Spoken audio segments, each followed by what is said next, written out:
Please open your Bible in Joshua chapter 22, verse number 5. Joshua chapter 22, verse number 5. Sa akong gihangyo, kung namoy mga kabataan, nang nasa diri sulod simbahan, na po sila Sunday school dito dapita sa Luyo, na room dito, as much as possible, ato silang awhagon, ato silang kumahimo pa, doon ato sila dito, kaya para kitang mga adults diri, mas makafocus ta sa ato nga Sunday school. Hebrews chapter 22, verse, Joshua. Wa na. Nakulba na dahil ko balik, no? Joshua chapter 22, verse number 5. Joshua chapter 22, na ano mo? Okay, ato yung basahon sa dungan. Once again, ready now? Read.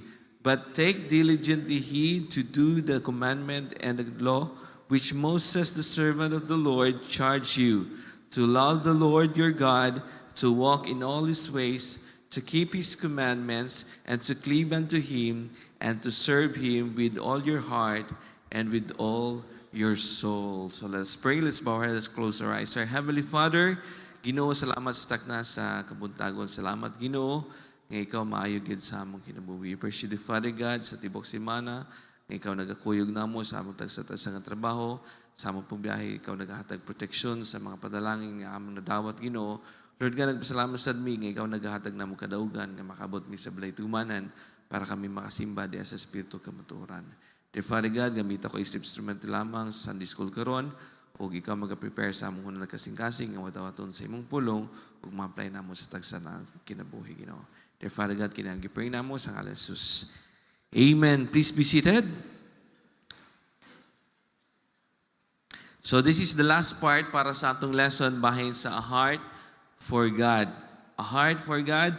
So una, natin gitawag nga, if we want to have a heart for God, we must love the Lord. According to the Word of God in Joshua chapter 22, take diligently heed to the commandment and the law which Moses, the servant of the Lord, charged you. Kita mga Kristohanon, gi-charge ta.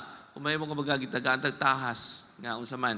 Una is to love the Lord your God. If you want to love the Lord your God, this is kanang gitawag nga, ang affection nato, asa man nakafocus atong gugma.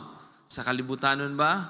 O sa Ginoo. So if you want to have a heart for God, kinahanglan ang atong gugma na agyo diha sa atong Ginoo. Number 2 is walk in His ways. This is the gitawag nga direction, commitment for a direction. So asa man ta makakita direction sa atong kinabuhi isip Kristohanon na aragyod sa Bible. Wala sa direction sa kalibutan kung say uso mo atong awaton.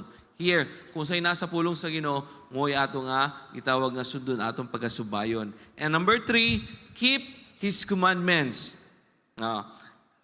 Here, keeping the commandments of God, hindi po siya lisod kung ano-ano nato. Sa inyo, hindi, lisod man kayo na. 10 commandments gani, lisod tag-memorize. Okay? Actually, kung keeping His commandments is nasa kasing-kasing.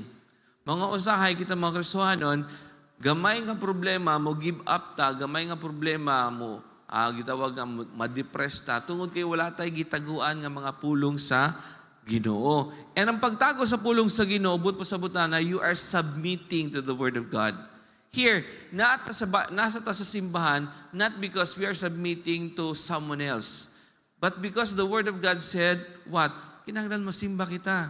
No? If we want to be a true worshiper, magsimba gyud ta. Mo man nasa pulong sa Ginoo. And number 4, this is the last time nga gisgo nato, cleave unto Him. So cleaving unto Him, it is because this is the step of dependence. No? Nagdepende kita sa Ginoo mo, gani kita usa, di ba na prayer nga, Ginoo, wala jud mi mahimo kung wala ka. Pero usahay, himuon ko bisag wala ka. Musibot pasabutan na, I can live my own. Kung wala kay problema, murag wala kay Ginoo. Kung na kay kwarta, murag wala kay Ginoo. Pero na kay daghang problema, na kay balatayon, o uban-uban pa, ay, nako. Luhod yung kata, Ginoo, paduol na ka. Here, magkinaon sa atong Kristohanong kinabuok, cleave unto God. If you want to have a heart of God, cleave unto Him. Kung saan mo pagiging close sa atong Ginoo nga usahay ra man kamuduol kaniya. Di ba? This was just ang anak basta naaga ni gihimo nga murag supak sa ginikanan, ang anak gyud muli likay gyud na makakita sa ginikanan. Di ba? So makarelate man ning uban diri no kay nga naman nasa gihimo nga dili maayo, di gyud pakita sa papa or mama oy musayo og katulog. Pagkahuman sayo pod mo mata. Matunod dahil sa eskwelahan kay nga naman dili gusto something mastoryahan ba or mabunalan, wala na'y cleaving, wala na'y closeness. Kaya nga naman, there is something wrong sa kasing-kasing. Christians, we must have clinging unto God, cleave unto Him. Dili sa tao, dili sa butang, kundi diha sa ato nga Ginoo. So tara yung pagkabasahon ni Hebrews, wala man siguro na ako nasulat diyan, no? Hebrews chapter 10, verse number 38. Now the just shall live by faith, but if any man draw back, my soul shall have no pleasure in him. Kristohanon kita nahimutang just, na ipanag-justified tungod ni Jesus Christ, pinaagi sa pagtuo, nga magkinabuhi dito sa pagtuo. Karon kay di ba naatay gitawag nga faith promise giving. Faith promise giving, kinahanglan na adyo kay pagtuo nga mahatag na nimo. Pero usahay kita no, murag gamay ra gyud ta pagtuo. Nga naman, gamay ra nga ulan, di na ta mo simba. Gamay ra nga labad sa ulo, di na ta mo simba. Pero kung paadto og fellowship, perting sa iyo ha. Mag-una-una pa. Masuko pa sa GC. Naman mo, ingon kay aninganing orasa. Karon ng simba alas 6. Usahay malate pa gyud ta. Usahay na to live by faith. Kung murag sa hayahay rata makitaan. No? Ang atong prayer meeting every Thursday, dapat naagyud kita. Kumahimo. Why? Wa man ta nagdepende sa atong kagalingon. Kaya nga naman, wala gyud maayo ka nato. Nagdepende ra gyud ta sa ato nga Ginoo. Hebrews 11 verse 6, but without faith it is impossible to please Him. We cannot please God without faith gyud. No? Without faith gyud, di gyud nato ma-please ang ato Ginoo. God wants us to stick to Him like a glue. Nakahangjug ka Ginoo, diri gyud ko nimo. No? Diri gyud ko nimo. And express your great need for the Lord through prayer. Christians, we need to pray. Hala. Christians, we need to pray. Why? We are clinging to God. Kaya minsan, bisan nag-pray na tayo, Ginoo, salamat sa takna sa kabuntagon. Agoy, akong inununan. Wala ba ako nakubiran? Unya na nato siya. Sa Ginoo sa ta. Cleave unto God. Amen? And lastly, last na. Kusog na dapat na eh. And lastly, agamay pagod mo raganahan po mo extend ta sunod, Pastor King. Nahimi na pa naman. Lastly, number 5 is serve Him. Christian, we must serve God. Asa naman ta karon? How many of us members karon? And why is that? Gamay ra mo serve sa ato Ginoo. Joshua 22 verse number 5, yung kinalasan nga praise niya, and to serve Him with all your heart and with all your soul. Una, mga lagad gyud kita. Amen? Ug sa atong pagpangalagad, naay kasing-kasing. Naay tibok nga pagkaikaw. Mag-serve sa choir. Manganta na taputa sa choir. Nga naman, kinapugos na mong ko. Kaya nga naman, gi-check attendance manggod mi sa Bible student, mao nga maapil na lang gyud mi. Kung nangalagad na sa Ginoo, dili nakapugson. Kaya nga naman, mga lagad gani ka sa Ginoo, na kasing-kasing. Nindot mga lagad sa Ginoo nga, choir di ay karon, practice na ta. Dili kay choir na po, attendance na po na, demerita na po tani di ta kapel. Hindi mo na kinahanglan ng demerit kung na kay kasing-kasing. Manguyab gani ka, bisa gani ka, apiki pa gani sugton, mangita dyo ka pamaagi. Sa Ginoo na nato, ngoy nagluwas ka nato, ngoy nagugma nato una, di pag yun ta mga lagad. This is the challenge to serve Him. Ang pagpangalagad po, this is work. Trabaho ni. Labor kini. Nga naman, murag usay sa niya, labor di ay ning pagpangalagad sa Ginoo. Pwede office lang ako, kay aircon. Pwede ano lang, mamili ka. Daghantang pwedeng daghantang lugar pwede tang makaminister. Okay. Sa simple nga pamagi, yung tapad din yung tutulog-tulog diha, pukawa sa dinyo. Huy, pagmata na, kay murag wala pa tanaw man Sundays ko karon, nangalagad na ka na. Kung dili nakakita kang bata, magsigig syaok, magsigig syagit, pwede po ninyo, ay lang sabado, ay lang sabaday. Kung dili, dapat na siguro kay gamay nga kindi. Oh, hilom day.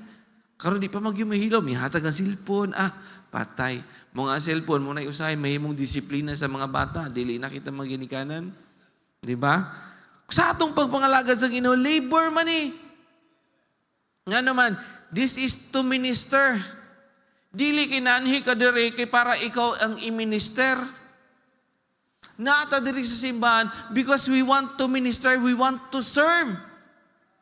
Dili kinanhi ka dire, na ko, where's my coffee? Where's my water? Where's my chair? Dapat ikaw gyud mag-una. Kung panalitan nakakita kag sagbot di ana, punita. Kung panalitan meron kang angay buhaton, nakakita kang ngahiwi, nakakita ka i-arrange mo na. Hindi kay pag nakakita hiwi, ingon hiwi man di ay. Manaway lang ta. Usahay, we are not serving God. We're just here what? We're just viewers and then spectators. Or unsa man, kung dili mura kag judge. Nata diri sa simbahan, dili para mo judge. Nata diri sa simbahan, aron mga lagad sa Ginoo. Kanarabag di mga lagad sa Ginoo, mura pa'y kusog mo boy, kusog mo yaw-yaw. Unsa man unsa man siyang, unsa man ikaw di ay. Wala man koy wala man koy instrument, mga di ko ka-play. Pangitag pa maagi.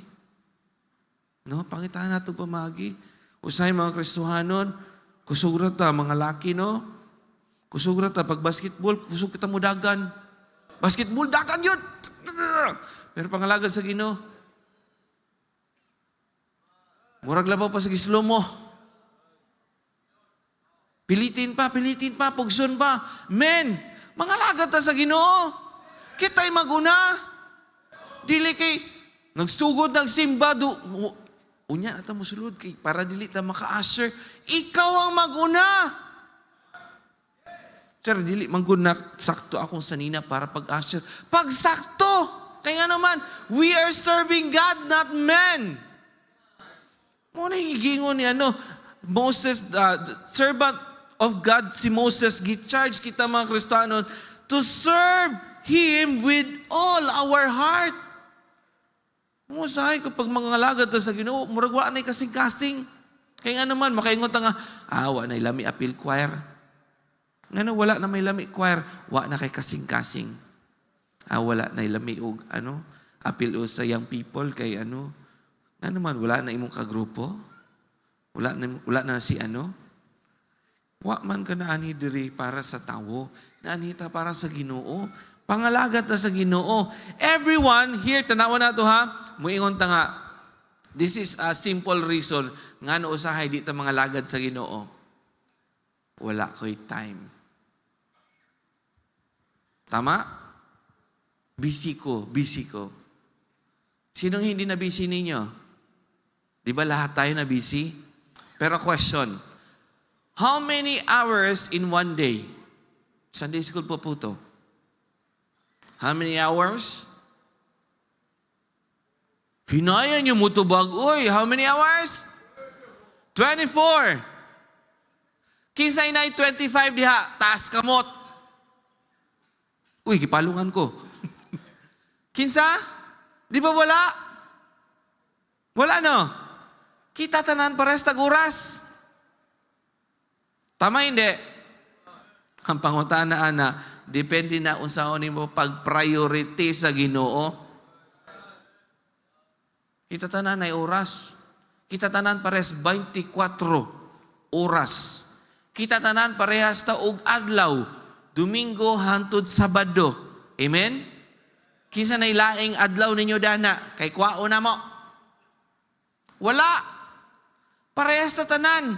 Pero pangutana na, unsay priority nimo? Sir, priority yun ang kaon. Priority yun ang katulog. Priority yun ang kanang gitawag nga stress relieving. Suroy-suroy. Karon, asa man ang priority mo para sa Ginoo? Nga parehas naman tag oras gihatag sa Ginoo. Muna'y pangutana na, mangusahay dito makapalangad sa Ginoo kay nga naman na misalign ang atong priorities sa kinabuhi. Mas daghan na tag time gi-scroll sa atong Facebook kaysa pangalagad sa Ginoo. Mas daghan na tag time magsuroy-suroy aron malingaw ka kaysa ang Ginoo malingaw sa imong kinabuhi. It depends upon your priority. Nga nawa man ka napilog choir. Ano manggod na busy manggod ko? Ama o ba? Siyempre marason mo sa mua na kay tao raman mi. Pangutana ang Ginoo ka kung panalitan ba? Panalitan. This is just a story nga nakit-an ra pud nako pero I hope nga makakita mo ba. Na once full pack ang ang restaurant. Tapos na murag magbantay mismo sa sir, unya na mo sulod sir kay wala pay bakante. Pero linyahan gid sa mga tao kay nindot kayo ang ilahang restaurant. I don't know 5-star 5-star nga klase nga restaurant. Lami jud siguro kay naa jud sila i-share. Basta linyahan jud sila. So samtang nagahulat ang uban, pag naay mo gawas, katong ilang murag security guard, magpasulod na podog isa ba or duha ba, depende sa mo gawas. Karon, naay nag-una. Linya na siya. Hanya, ay, hapit na ko. Aniki. Linya na god. Karon kay murag, naay gitawag nga pabor man. Di ba? Linya na ka na. Paguman kay, naay ni gawasan niya. Ako nagyod. Hanya, sir, kadyot lang sir. Murag, naay VIP. VIP na? VIP? Sir, naglinya man kami. VIP, sir. So yung nasa likod niya, muy gipauna. Nya, sige, hulat na lang po ko. Hulat lang ko. Hulat. And then, na po yung gawasan niya, kami nagyod ni. Kadyo sir, nice second VIP. Mau ba? Sige, sulod. Tapos sabi niya, Dong, ano pa patakasulod doon? Kanama kayo ang sawa. Niya, VIP daw, VIP. Mau ba? Sige, hulat lang po ta. Sabi niya, nangutanan na siya sa likod, VIP ka? Nya dili. Ikaw sir, VIP ka? Nya dili. Pag VIP ka sir? Sige gawas nga, VIP ko sir. Hulat na punta ni. Kaya na may VIP. Sige na lang. Sumatotal pa, isa ka oras sila naghulat na pod, nga supod sila ng ang priority unta. Pero sige lang, hulat lang sila. Noong time na makasulod na sila, salamat kayo. Yung security guard, niya, sige lang, security, trabaho mo na niya. Pasok na sila, kaon na sila. After a week, katong naglinya, na siya sa iyang trabaho. Tapos yung security guard na disgrasya, no? Tapos kinanglan siya magpa-appointment sa doktor. Magpa-check up. Linya na siya. 1, 2, 3. Hapit na siya sa doktor. Paggawa sa doktor. Nakuha niyo yung point ko? Hanya, mo naman security, nga gipasulod una VIP. Nya, ako na dok, adili pa na VIP. Imbis na siya nasa linya na VIP. Sulod. Hanya, hulat lang sa diha. Doktor man di ay itong ipahulat niya. Karon ng pangutana, kisa may unahon ni mo, VIP atong Ginoo. Kisa may ulato ninyo, na ay VIP o ang Ginoo? Labaw pa sa VIP atong Ginoo? Di kinahanglan pahulaton atong Ginoo, mga lagad na takaron. Kay basin makaingon ang Ginoo mo, unya na lang sad ka kay na ay VIP pa. Na nag-una nimo. na. So, I hope nakuha niyo yung point ko? Depende na sa priority ninyo. Daghan tag time. Gihatag sa Ginoo pare-parehas ta. Pero usahay, murag kadyot tag yun. Karon sige mong tanaw sa rilo. Dugkaya mo manin sa Sunday school. Uy, wala pa Nagtanaw biya po kong oras. Kaya nga naman, priority na ito ng Ginoo karon. Mga lagat na sa Ginoo. So we must take all our priorities, schedules easy kayo sahin, na-misalign lang kita. Mark chapter 10 verse 45. For even the Son of Man came not to minister unto, but to minister. Nianhiga ni ang Ginoo, si Jesus Christ, to minister. Dili para pag, alagara ko ninyo, ako yung i-minister ninyo. Dili, siya mismo ang nag-minister sa atong Ginoo. Serving God is not about a position. Serving God is about a priority we follow. Dili po position ang pagpangalagad sa Ginoo. Kanya, sila mga lagad sa Ginoo kay sila ra may mga bright. Sila ra mga lagad sa Ginoo kay murag nindot sila tingog. Sila ra mga lagad sa Ginoo kay murag arang-arangan kay sila. Here, ang pagpangalagad sa Ginoo wala sa status sa kinabuhi, sa kasing-kasing po yan. Napo na sa kasing-kasing. Kung kasing-kasing nimo bisag bright ka, bisag adunahan ka, bisag unsa pay mga butang, kung wala kay kasing-kasing sa Ginoo, di jud ka mga lagad. Ang uban dili na gani bright, dili pa di pa jud mga lagad. Grabe no, nang insulto naman ka. Wala ko ng insulto. Depende na sa kasing-kasing ninyo. Kaya nga naman, natay dagang opportunity mga lagad sa Ginoo, pero wala na ito gihimo. Kaya nga naman, di nimo priority ang Ginoo. Mura na siya, very simple ra. So serving Him is the priority of ministering to others for His glory. Base makaingon nga, simple ra man gud among pag-minister, nara man sa CR. Kanindot sa atong CR, di ba? Hinlo kayo, kaya nga naman, naay nag-minister dito. Pagsulod nato sa simbahan, wadyo kayo makitaan nga abog siguro or kaya nga naman, naay nag-una nag-minister. Pero basta nga, sila lang. Ngano sila naman? Ikaw di ay.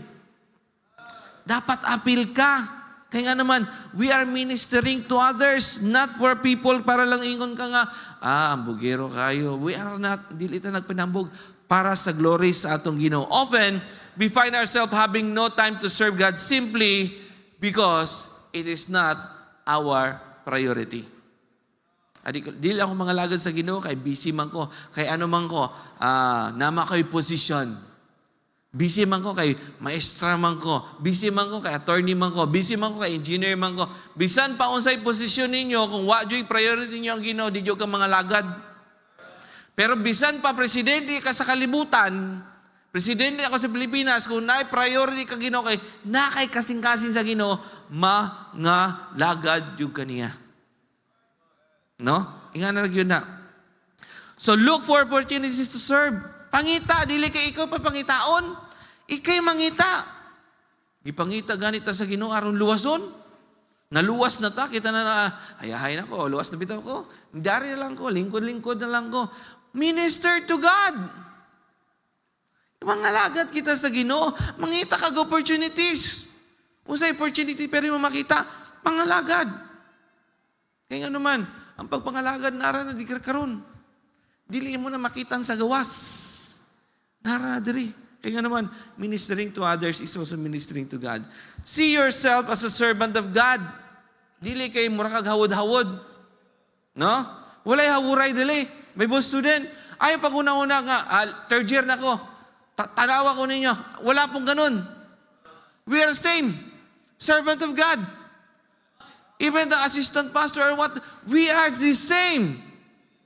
Pero kasing-kasing ni mo nasa posisyon, better go down. Kaya nga naman, serve God, not people. No?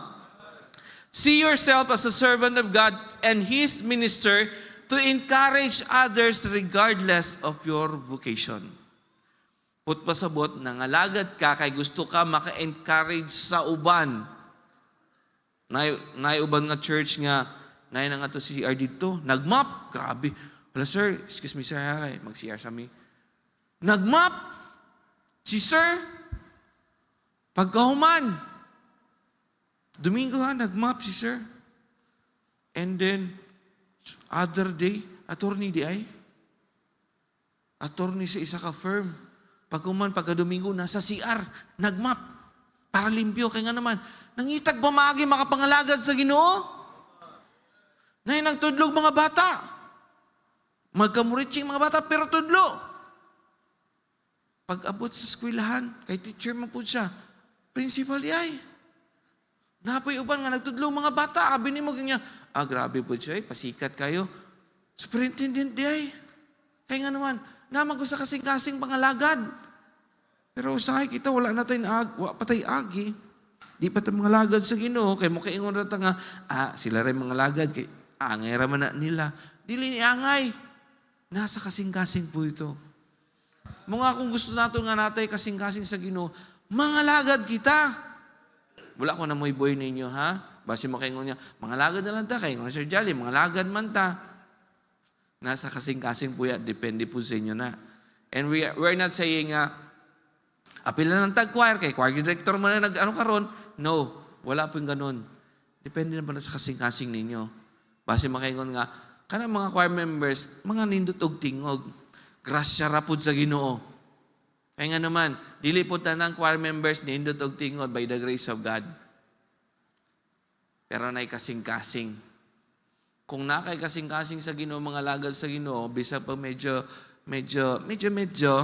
kay murag ikalima ka nga tingog. Kung sa ikalima, di ba, soprano, alto, tenor, bass.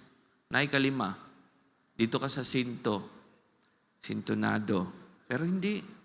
Ang sintonado, pag matudluan, kaya nga naman na may kasing-kasing, makasaktog. Pero ang uban, mga lagad ko sa Ginoo, kaya nga naman, attendance man God. Pero attendance, pag human, kaya nanganta na. Base ang tingog. Base namin sa grupo sa base. Pero among tingog pang choir. Kaya nga naman, lahi-lahi may tingog. Sabi ko, dili ingana nga tingog. Nga ingani magyugog tingog, dili ingani atuaw. Bisa kung sa akong pagtudlo, kay way kasing-kasing kay gi-attendance raman. Di dyo mga tagtarong. Manganta na lang ganit, tatarungo na lang yun nato. Amen? Magtudlo ang mga bata, tudlog yung mga bata. No? Mga lagad good. Karon kahapit ng atong conference. Anto, naay mag-volunteer. Volunteer yun, dili kay nga, o say maato dira. Ayaw, dapat kita ang mutabang kaya nga naman, we are ministering to God. Conclusion, humanag yun ta. Conclusion, if you are to have the heart for God, challenge this to yourself. 1, love the Lord. This is the test for your affection.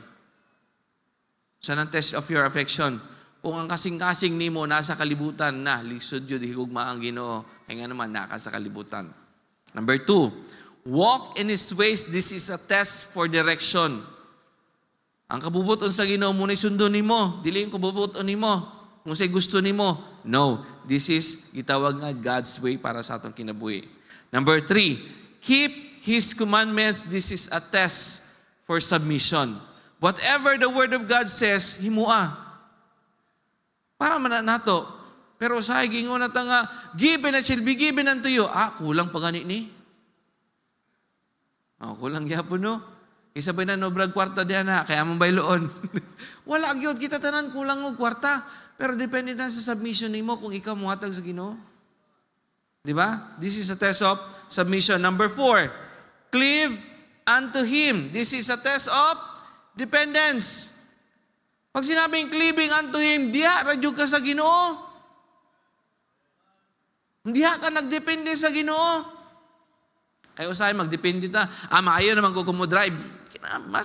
Ako gay kinamayuhan mo drive. Bisan pa usay sakyan na nihatag nimo nako. Kabulod jud ko na.